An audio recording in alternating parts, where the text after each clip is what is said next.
Do you ever find yourself pausing, perhaps over a cup of tea, and truly wondering about the landscape of life after 80? It's a time often romanticized, filled with visions of quiet comfort and grandchildren. But there's another side. Isn't there a more challenging, sometimes even stark reality that whispers to us as the years truly add up? It's a reality that can bring profound shifts, testing our resilience and demanding a new kind of strength. We often shy away from talking about these deeper, tougher aspects, perhaps out of fear or simply not wanting to dwell on the inevitable. But what if understanding these harsh realities isn't about dwelling on negativity, but about unlocking a deeper peace and preparedness? In this video, we're going to bravely explore 6 often unspoken truths about life after 80. These aren't meant to frighten you, but to empower you with foresight and practical wisdom, helping you navigate this incredible stage of life with more grace, purpose, and peace. Stay with me until the very end, because I promise there's a vital piece of insight waiting for you that might just surprise you and profoundly shift your perspective. So, let's gently step into the first of these realities, one that touches many of us as we enter our 80s. And it's the evolving nature of our physical independence. This isn't always about a sudden illness or a major fall, though those can certainly happen. More often, it's a gradual, subtle shift. You might find yourself moving a little slower, feeling a bit less steady on your feet, or needing to take more breaks than you used to. Perhaps lifting a heavy bag of groceries becomes a genuine challenge, or climbing a set of stairs leaves you feeling winded in a way it never did before. It's the realization that some tasks, once effortless, now require a conscious effort, or even a helping hand. This can be deeply frustrating, can't it? Especially for those of us who have always prided ourselves on our strength and self-reliance. There's a quiet grief that can accompany the loss of certain physical abilities, a feeling of losing a piece of who you once were. But here's the empowering part. While the outright reversal of these changes isn't usually possible, how we respond to them makes all the difference. One crucial step is embracing consistent, gentle physical activity. Think about movements that focus on balance, like Tai Chi or gentle chair yoga. Even short, regular walks, perhaps with a cane for stability, can do wonders for maintaining muscle strength and flexibility. The old adage, use it or lose it, holds a lot of truth here. But it's about being smart and gentle with our bodies, not pushing ourselves to extremes. Consider Elsie, who in her younger days was a keen hiker, conquering mountains with ease. After 80 long hikes were no longer practical, instead of despairing, she joined a local senior fitness class that focused on strengthening exercises with resistance bands and gentle stretching. She found new joy in moving her body, even if it was differently. And remarkably, she found that her everyday tasks became a little easier. Another vital aspect of managing this evolving physical independence is adaptation without shame. If a walker or a cane helps you move more safely and confidently, embrace it. It's a tool for freedom, not a symbol of weakness. Installing grab bars in the bathroom, using non-slip mats, or rearranging your home to reduce trip hazards aren't admissions of defeat. They are acts of smart self-preservation. And perhaps most importantly, learning to graciously accept help when it's offered, or even asking for it when needed, is a profound strength. It's a recognition that we are all interconnected, and supporting one another is part of the human experience.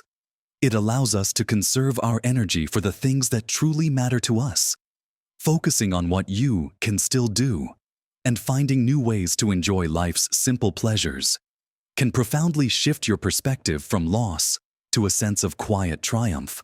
And as our physical world might subtly shrink, another reality often emerges, sometimes quietly, sometimes with a jolt, and that's the shifting landscape of our social connections and the profound experience of loss.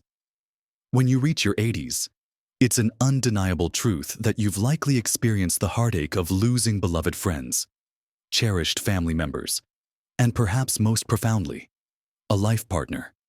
The empty chair at the dinner table, the phone that rings less often, the shared memories that only you now carry. These can create a deep sense of loneliness and isolation. It's not just the grief for those gone, but also the realization that your circle of contemporaries, those who truly understand your life's journey, is shrinking. Your children and grandchildren, while loving, are often busy with their own lives and forming new. Deep friendships at this stage can feel daunting, but this harsh reality, too, holds opportunities for resilience and reconnection. The key is often active social engagement. It requires a conscious effort, but it's worth every bit of energy. Look for opportunities in your local community. Senior centers often have a vibrant array of activities, from card games and craft groups to educational seminars and communal meals. Volunteering, even for a few hours a week, can provide a powerful sense of purpose and a chance to meet like-minded people.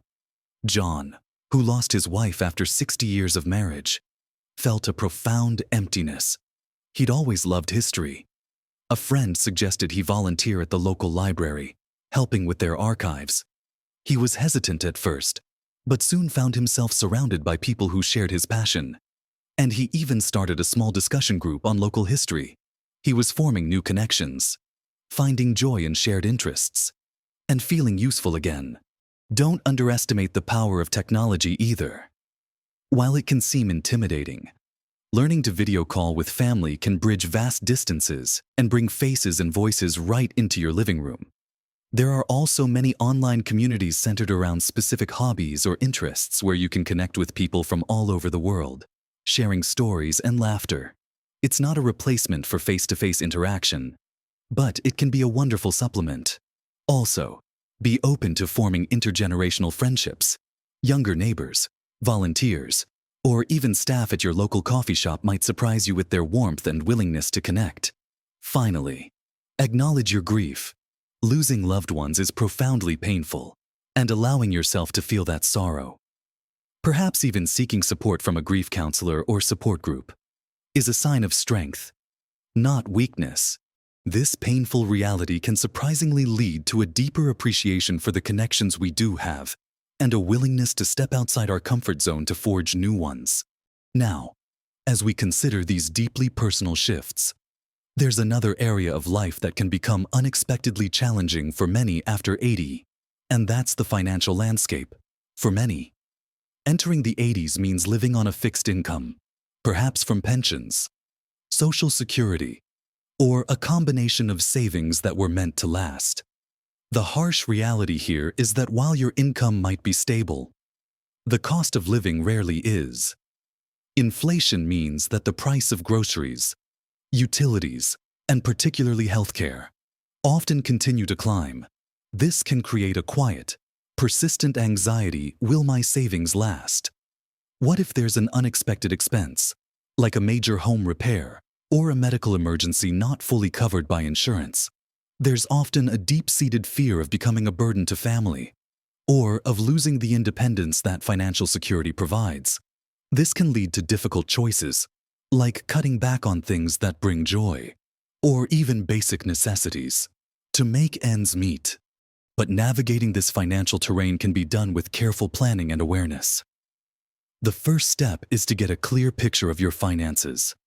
This might sound daunting, but understanding your monthly income versus your expenses is crucial.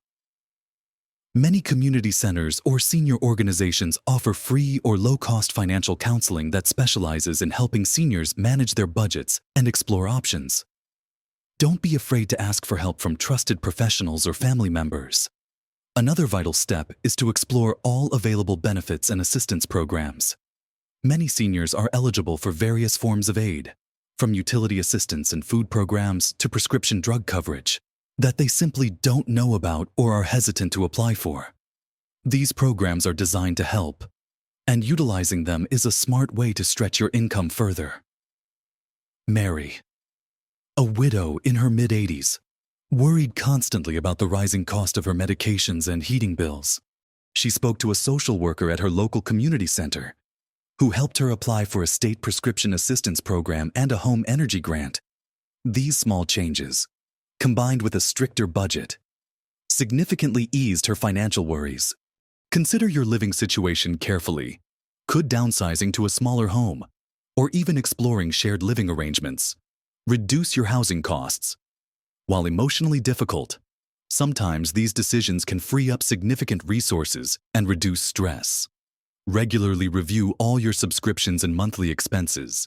Are there services you no longer use or need?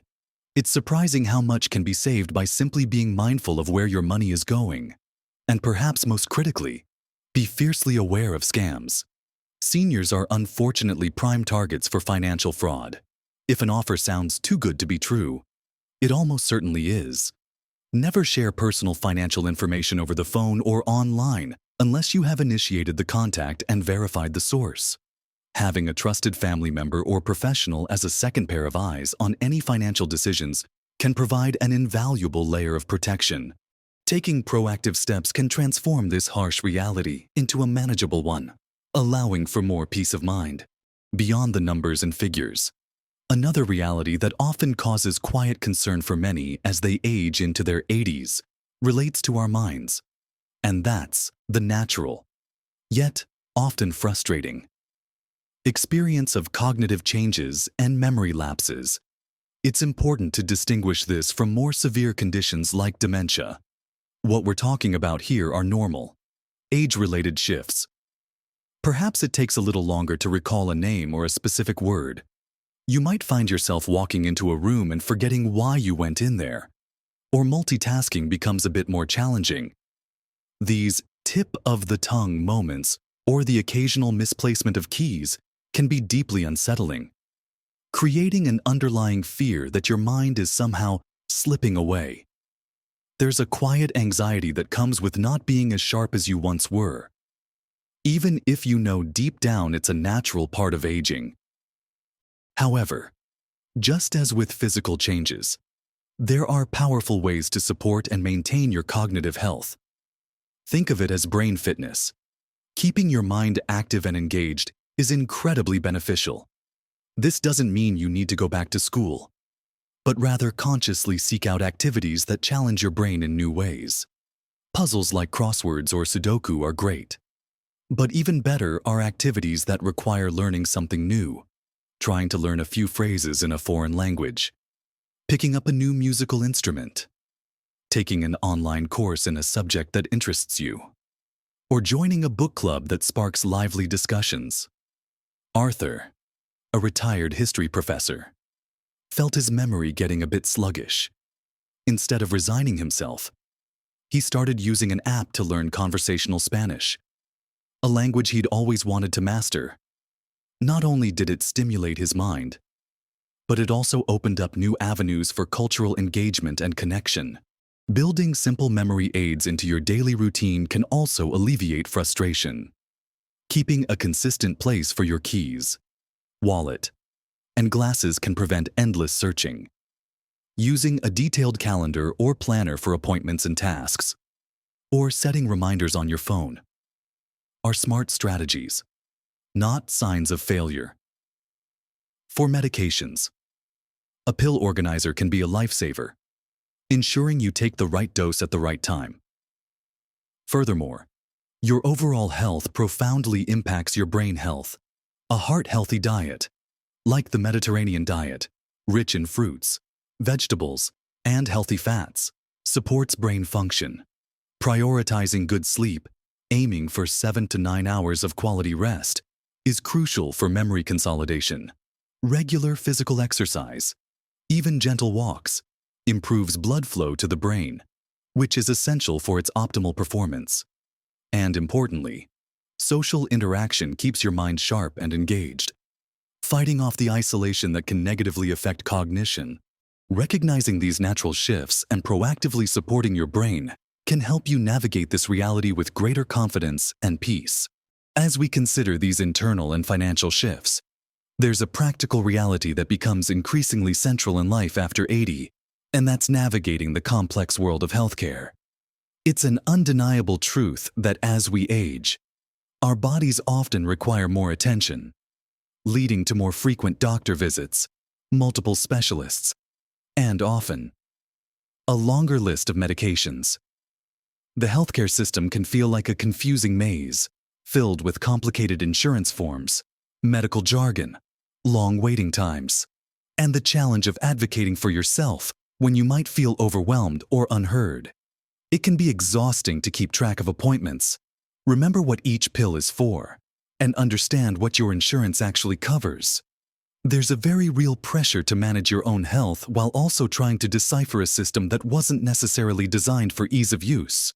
The key to navigating this healthcare maze effectively is active participation and preparation. Before any doctor's appointment, make a brief list of your questions and concerns. It's perfectly okay, and even encouraged, to take notes during the appointment, or ask a trusted family member or friend to come with you to help remember details and advocate on your behalf.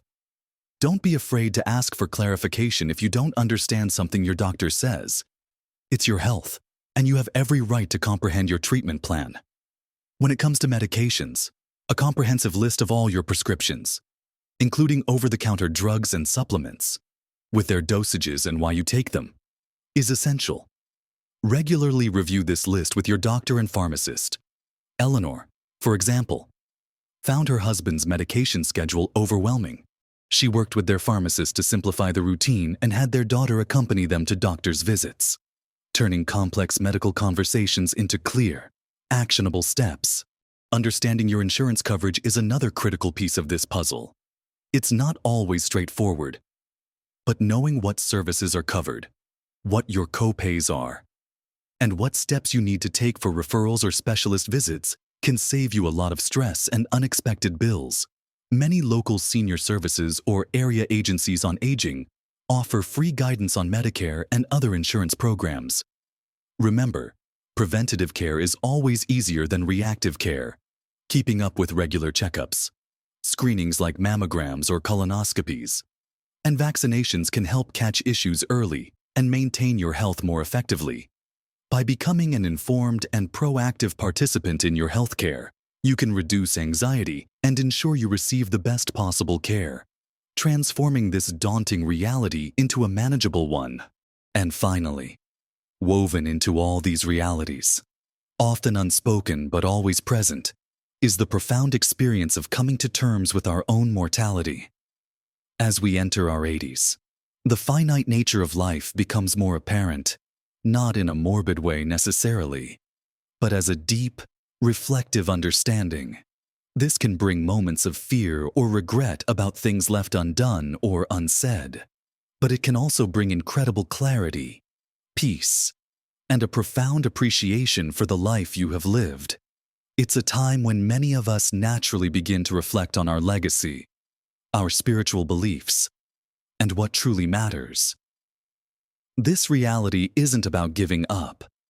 It's about embracing the natural cycle of life with grace and intentionality. This journey of coming to terms with mortality offers a powerful opportunity for what's often called life review.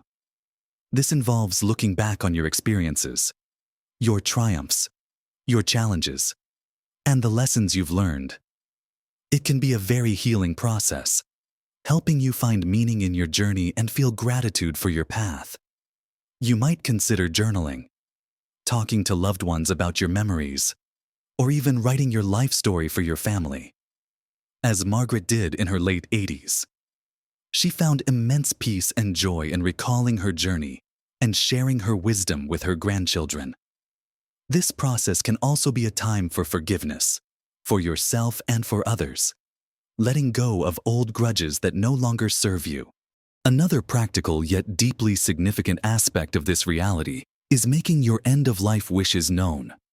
This includes things like preparing a will, discussing your preferences for medical care with an advance directive or living will, and assigning a power of attorney.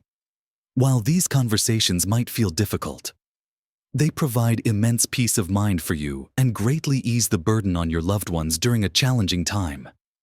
It ensures that your wishes are honored and that your final chapter reflects your values. For many, connecting with their spiritual or philosophical beliefs provides comfort and a deeper sense of purpose as they contemplate the big questions of life and death. This could mean engaging with your faith community, spending time in nature, or simply finding quiet moments for reflection and meditation. Ultimately, coming to terms with mortality isn't about focusing on an end, but about embracing the preciousness of each moment you have left, living fully, pursuing what brings you joy, and cultivating a profound sense of peace. We've explored the evolving nature of our physical independence, the profound shifts in our social connections and losses, the nuances of financial stability, the graceful acceptance of cognitive changes, the navigation of complex healthcare systems, and the deeply personal journey of coming to terms with mortality. These realities, while sometimes harsh, are also opportunities. They aren't roadblocks but invitations to adapt, grow, and find new depths of strength and joy. Remember, true resilience isn't about avoiding challenges, but about facing them with open eyes and a prepared heart. Life after 80 isn't an ending. It's a profound continuation, a time ripe for wisdom, connection, and peace. I'd love to hear your thoughts on these realities.